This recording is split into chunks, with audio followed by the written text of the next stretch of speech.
Okay, gonna try to make this video quick. They always, I'm kind of a rambler, so they end up taking a lot longer than normal. So, this is a video about TLR platform on an AR platform. A recent post got me thinking about this, and I've got a buddy that's a huge Surefire fan. It's all he wants is Surefire, Surefire, Surefire, Surefire, and you know, at the price point that they cost, and the fact that he got a brand new one for Christmas from his girlfriend, and it broke within the first half hour.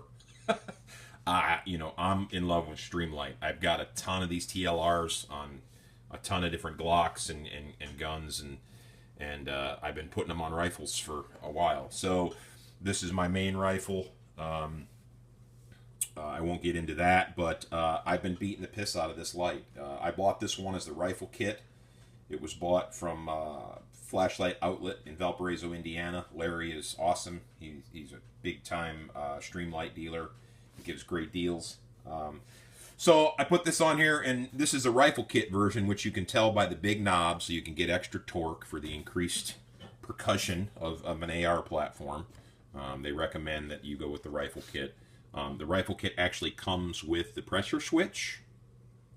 This tail cap converts it to pressure switch. That's a gasketed, you know, connector. There's a gasket in there, waterproof, and then there's a permanent off, a momentary, which momentary does this guy, and then there's a permanent on, which is also very good to have. I had that on here on my main rifle for a long time, but I did not have backup sights on it. I didn't like it being way back here. It actually ends up being back in here by the time you deal with the cable and whatnot. So I added the backup sights, and I fell in love with the Daniel Defense sights. The fact that it's cut on the sides. Whoa, geez, I'm falling off my stool. It's cut on the sides, so you can, you know, trying to hold this thing. Sorry if I'm making everybody sick, but it's nice to be able to reach up and do what you need to do right here, whether you're left or right-handed. It works both ways. Yeah, I've been beating the piss out of this thing, and it's lasted. You know, it doesn't look very beat up, but it's had a lot of rounds through it. A little bit of chapstick or oil on the lens keeps the powder off of it from any type of compensator or break. This is a Griffin Armament M4SD linear. Not that it matters, but there's a bunch of holes in the end. I like it. The point of this video is, you know, a couple different things. They're incredibly durable. And I've seen Mr. Guns and Gear post links to YouTube, or not YouTube, but Amazon. I've seen these things for 99 bucks brand new, you know, and these are the 630 lumens because I've had them for probably a year or better, but now the new ones are 800 lumens, which is just stupid bright. So I bought one used from a guy on primary and secondary. This one I think I got for 60 bucks. Again, it came with the regular tail cap, and it's not a rifle kit, which you can tell by this. But this pistol, this pistol here, is my truck gun. It was built totally from parts. All of these parts were either given to me or donated, or, you know, I didn't spend hardly any money on it all. They came from different rifles. This was my wife's old barrel. Bolt Carrier Group was a cheapie. It's basically a piece of shit. It's an Anderson lower I got for 35 bucks. One of the closed ear lowers that you can buy off of Primary Arms website for, like, I've seen them as low as 35 bucks. It's all parts, totally parts, and I didn't feel like spending the money on expensive front sights. I had and originally had a set of Daniel Defense on there, but you know, these are like 130 bucks a set. So I moved the front sight to something else, and then a guy on primary and secondary had this, you know, Colt carry handle for 30 bucks. I think it was 35 shipped. But it's basically the same thing. You know, the Daniel Defense sights are basically, it's kind of the same shit, you know. So I bought that for 35 bucks and didn't have a front sight. So then I remember someone showing me at a rifle class the Daniel Defense sights on how the front sight just, here, let me turn the red dot off. Sorry. How the front sight just peeps over the crown just peeps over the crown of the TLR.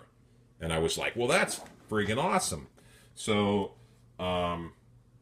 anyways, so I got to thinking on this POS pistol here. Why don't I just drill a hole in here and put a screw through there and make a front sight? So that's what I did. I got a 440 screw. Let me go in there a little bit better so you can see. It's basically a 440 screw. It's a stainless 1/2 inch with a Phillips head. You can, of course, use anything you want. Stainless is a little more heavy duty than these cheapy zinc coated ones. I thought it would, maybe not bend as much if I banged it, but so in the hole, if you take a scale, you take the batteries out and you measure inside of here, the front wall where the batteries hit up against is about 1 7/16 inches to 1.5 inches up in there. So I drilled this one. I think I drilled this one at about 1 3/8 inches back from this line right here. And of course, get your caliper out if you have a caliper and measure from this edge here to this edge here and get your precise center. And drill a little tiny hole in there and take a pair of needle nose and push the screw in there and up through the hole and put 2 nuts on it. The 2 nuts are basically to keep it from coming loose. Crank this nut down on the body and then put the other one down on top of that. You can kind of double nut it together. And then after that, take it to the range. Take it to the range and sight it in. This one is actually a little bit too high right now. As you can see, my rear sight is cranked up all the way.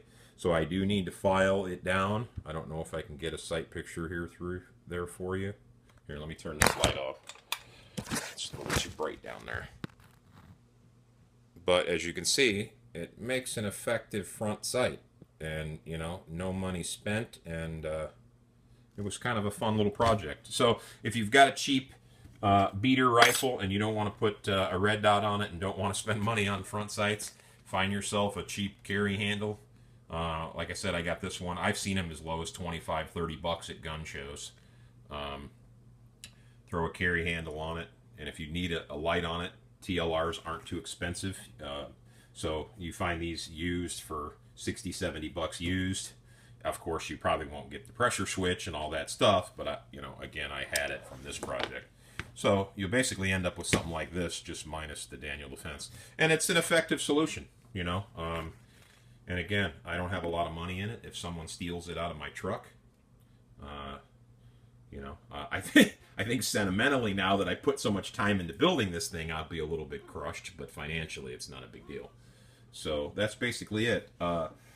TLR platform on ARs. It's pretty awesome. And there you go, a little front sight thing for you. If there's enough interest in the whole front sight thing, I'll do a video on it.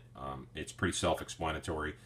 Just don't drill too far forward, because again, you'll hit that front wall where the batteries rest up against. And make sure that you use a caliper to measure the precise center.